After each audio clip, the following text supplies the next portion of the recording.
Olá, tudo bem? A boa notícia é que eu voltei. Sim, 6 meses depois, um montão de coisa aconteceu. O meu celular que eu usava para gravar os vídeos estragou. O celular que eu estou usando hoje é emprestado e não tem capacidade para tanto. Eu não sabia como gravar com o computador, mas eis que chegou o coronavírus, o ensino à distância ou remoto, como você preferir. E eu, no meio desse furacão, já que eu sou professora de anos iniciais da rede estadual aqui em Santa Catarina, bom, eu tive que aprender. Para as minhas videoaulas, para o meu quarto ano, eu tive que aprender a gravar com o computador mesmo. Então é isso que temos para hoje, qualidade ruim, áudio pior, mas eu não ganho dinheiro com isso, então vamos em frente.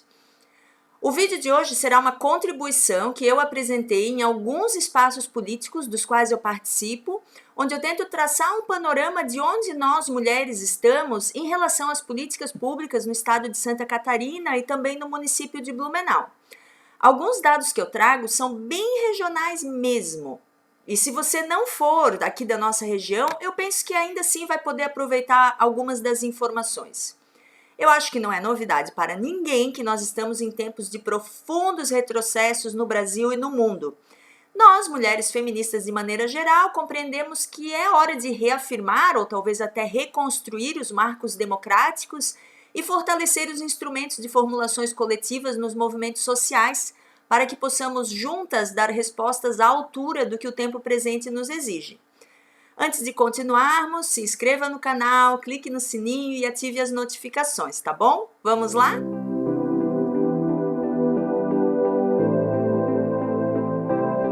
As pautas e as demandas das mulheres são transversais, ou seja, elas atravessam todos os aspectos das nossas vidas.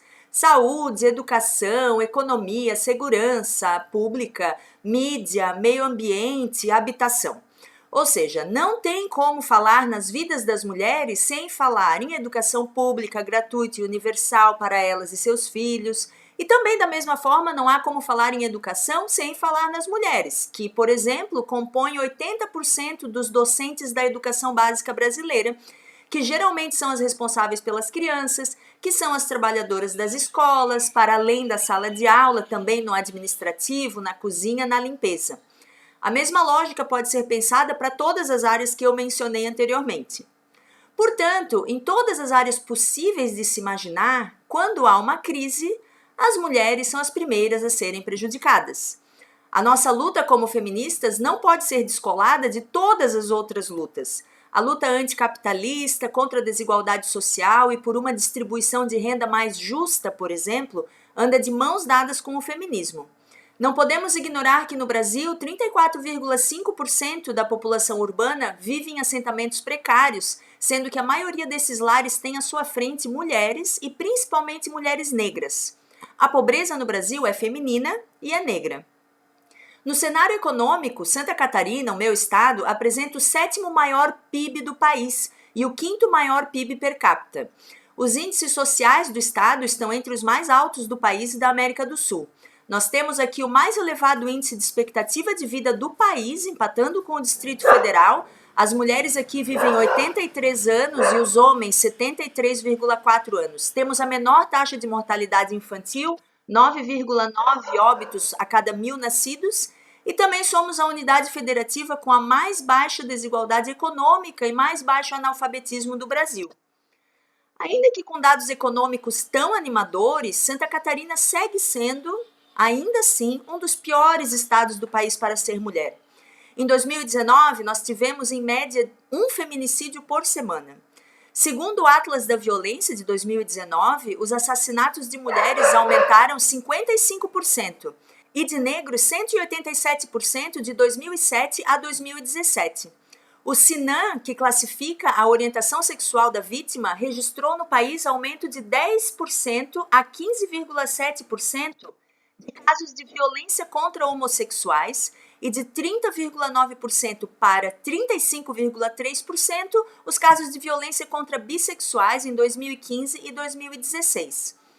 Esses dados revelam a dolorosa face que nós vivenciamos no que diz respeito às políticas públicas de proteção à mulher. o que acaba por jogar as mulheres catarinenses num lugar de extrema vulnerabilidade e com uma rede de proteção bastante frágil. São inúmeras as violências vivenciadas pelas mulheres no estado de Santa Catarina, não apenas por seus ex-companheiros, como também pelo próprio estado, que nega a elas o direito ao emprego, à educação, à vida e à dignidade. De 2018 a 2019, houve um aumento de 83% no número de feminicídios no estado de Santa Catarina. Atribuímos esse aumento à legitimação da violência feita sistematicamente pelo governo federal e à onda conservadora crescente que culminou na eleição de Bolsonaro à presidência da República e o comandante Moisés ao governo do estado, que é da mesma sigla partidária. O estado de Santa Catarina ainda não conta com ampla rede de proteção às mulheres. A Rede Catarina de Proteção à Mulher da Polícia Militar está vigente somente em 88 municípios, de um total de 295, e contamos com apenas 31 delegacias especializadas, as DPCAM, sendo que nenhuma delas é de atendimento exclusivo a mulheres. A infraestrutura disponível nas delegacias existentes também é um fator de muita preocupação e nós trazemos como exemplo o caso de Blumenau, onde uma das salas de depoimento não dispõe de paredes, ela é separada por biombos, o que constrange as mulheres que precisam relatar a violência sofrida, sabendo que elas estão sendo ouvidas por outras pessoas. Além disso, a deficiência na formação dos agentes de polícia é um agravante no atendimento. Eles são pouco qualificados no que diz respeito à violência contra a mulher e direitos humanos de maneira geral, e a maioria dos agentes não tem como primeira opção trabalhar nas DPCAMs. E, por consequência, existe uma alta rotatividade de agentes, o que gera a dificuldade em organizar cursos de formação e capacitação para o atendimento das mulheres. Santa Catarina não dispõe de uma Secretaria Estadual de Políticas para Mulheres, como a maioria dos outros estados. Nós temos apenas uma Coordenadoria Estadual da Mulher, que é subordinada à Secretaria do Estado do Desenvolvimento Social. Essa secretaria não tem orçamento significativo para articular ações efetivas. Da mesma forma, a maioria dos municípios não possui conselhos de direitos da mulher, somente 33 municípios no estado inteiro, o que certamente dificulta muito o monitoramento de ações e comunicação. Coletivos de mulheres em 2014 se reuniram e escreveram um projeto de lei para a formação de um Conselho de Direitos da Mulher em Blumenau. Esse projeto foi enviado para a Câmara de Vereadores, que respondeu que isso não era competência do Legislativo e que sim deveria ser enviado para o Executivo. Então, esse documento foi entregue ao prefeito, que na época era o Napoleão Bernardes. Ele sentou em cima do projeto e até hoje nós não temos nem sinal de alguma coisa nesse sentido se concretizar. No que diz respeito à escola e ao fomento à educação, a ausência de políticas sociais e os ataques na área de educação tomam uma enorme proporção. A nossa educação sofre as consequências impostas pelo fantasma da ideologia de gênero, que imprimiu aos nossos planos estadual e aos planos municipais de educação uma chaga bem difícil de contornar: a lacuna no que diz respeito às questões de gênero e diversidade sexual. Um plano de educação que não contemple esses temas certamente condena as mulheres a uma invisibilidade que a médio e longo prazo vai ampliar a condição de precariedade, vulnerabilidade, marginalização das mulheres, especialmente as mulheres negras, lésbicas e trans. Também no sistema prisional, as diferentes formas de violência contra a mulher são constantes. A política de encarceramento levada adiante no Brasil e em Santa Catarina levou ao aumento exponencial da população carcerária. A superlotação, a inexistência de cálculo de custo mensal por preso e de informações sobre reincidência e a carência de recursos humanos estão entre os principais problemas encontrados no sistema prisional do Estado, isso feito por uma auditoria operacional do Tribunal de Contas de Santa Catarina. Esse relatório técnico que eles fizeram ainda aponta que 811 mulheres estavam instaladas em uma unidade inadequada ao regime, o que contraria a Lei de Execução Penal, que é a Lei 7.210 de 1984. Quando da concessão de habeas corpus coletivo para mulheres grávidas pelo STF, lá no início de 2018, a Defensoria Pública do Estado estimava em 250 o número de mulheres grávidas submetidas ao cárcere, aqui em Santa Catarina.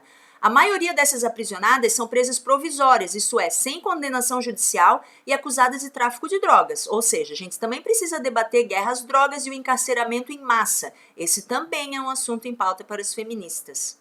São também as mulheres, companheiras, mães e irmãs que acumulam a tarefa de sustentar materialmente, visitar e garantir justiça para os quase 18 mil presos, a maioria provisórios, no insalubre e violento sistema penitenciário catarinense.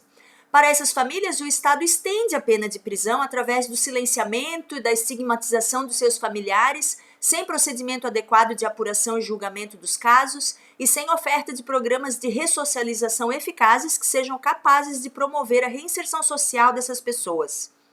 O sistemático projeto de sucateamento do Sistema Único de Saúde, o SUS, traz consequências materiais graves para as mulheres em todas as fases de sua vida.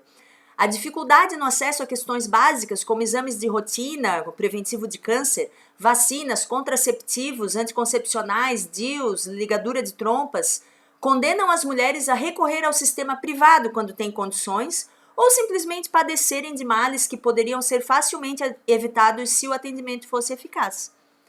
O atendimento das mulheres durante a gestação, parto e puerpério também é deixado de lado pelas políticas do governo estadual. Santa Catarina ainda não dispõe da Casa da Mulher Brasileira e não tem nenhuma casa de parto. Atualmente, nós temos somente 14 casas de parto natural registrados pelo Ministério da Saúde e 16 em fase de implantação no país, sendo um deles em Itajaí, no Hospital e Maternidade Marieta Conder Bornhausen. Porém, a direção do hospital diz que não tem previsão para a habilitação e nem para o início do funcionamento. O acesso às doulas como acompanhantes das parturientes ainda é dificultado em diversos hospitais e os índices de cesáreas continuam alarmantes em Santa Catarina, 42,7% só de partos normais em 2016 aqui em Santa Catarina, o que está abaixo da média brasileira e distante de alcançar a meta de 85% da Organização Mundial da Saúde para nascimentos sem cirurgia.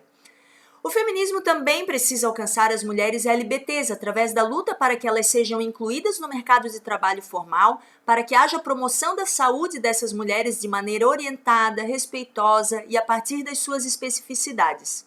No caso mais grave, que é o das mulheres trans, nós vemos problemas com o acesso à escola, que é um básico, considerando que 82% das pessoas trans desistem dos estudos. O principal motivo para essa evasão escolar é justamente a ausência de espaços seguros para debater orientação sexual e questões de gênero e a insuficiente capacitação dos gestores, professores e estudantes para lidar com essas crianças e adolescentes. Achou que era só isso? Pois não acabou não! Também faz parte dos debates latentes no feminismo o ecossocialismo e a política do bem viver como pautas revolucionárias prioritárias. E eu destaco a urgência de se questionar e repensar maneiras de direcionar a economia de Santa Catarina em uma direção mais solidária e com menor exploração de vidas não humanas. O que eu estou enfiando o veganismo nisso, né? Hoje, a maior parcela de exportações do Estado diz respeito à carne de aves e suínos, 26%. Uma indústria altamente tóxica, poluente e que reconhecidamente massacra os seus trabalhadores, além de ser associada a altos números de violência contra a mulher como consequência do seu modelo de negócios. As cidades com frigoríficos e matadouros são cidades com índices alarmantes de violência contra a mulher e feminicídio. E aí, quando falamos sobre indústria da carne, soberania alimentar e bem viver, chegamos logicamente na luta indígena, no direito à terra, na preservação da cultura e na não marginalização dos povos originários.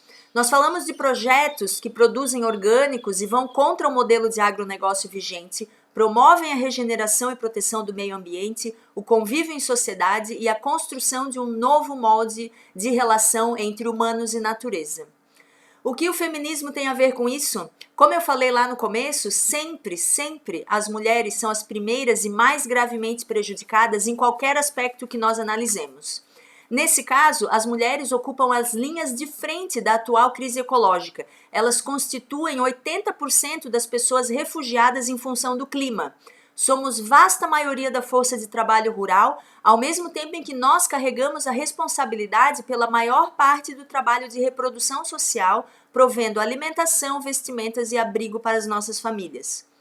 É claro que eu estou falando aqui de um feminismo pelo meu viés político, e é claro também que você pode encontrar outras formas de associações ou não de lutas com as pautas feministas. Mas para mim e para as organizações que eu participo, o feminismo precisa ser internacionalista, ambientalista, antirracista e anticapitalista. Que ele não caia no feminismo do microcrédito, que alega empoderar mulheres emprestando dinheiro.